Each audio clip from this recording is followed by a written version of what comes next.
इस तरह से हम देखते हैं कि इस कार पे जब वह बैंक रोड पर मूव कर रही होती है तो इस पर कौन कौन से फोर्स काम कर रहे होते हैं।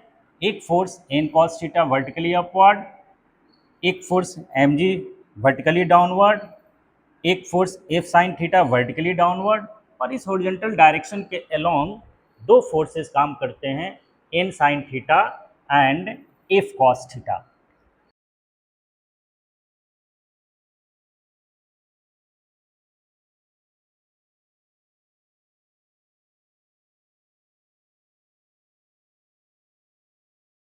तो अब हम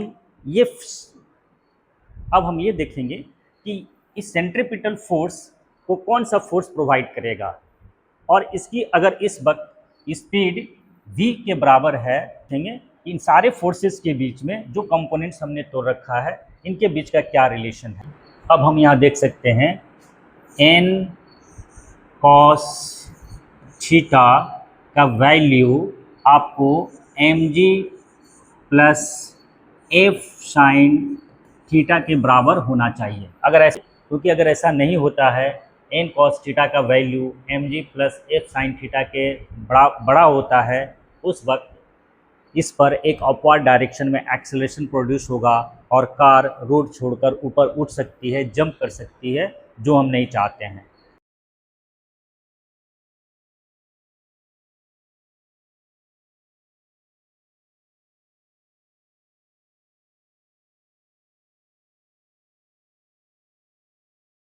सेफ राइडिंग के लिए, कार के सेफ मूवमेंट के लिए सबसे पहले एन कॉस थीटा का value M G plus F sine theta के बराबर होना चाहिए।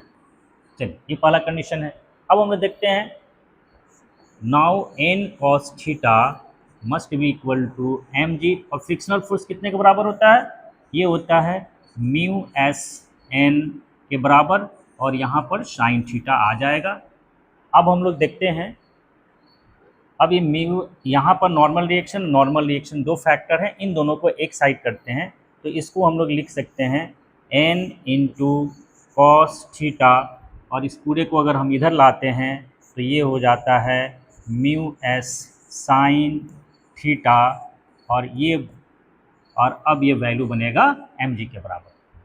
अब ये नॉर्मल रिएक्शन का वैल्यू हम यहाँ से फाइंड आउट कर सकते हैं, जो बनेगा mg divided by cos theta minus mu S sine theta.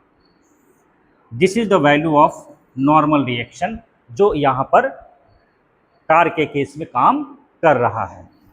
इसको इक्वेशन नंबर हम 2 मान लें।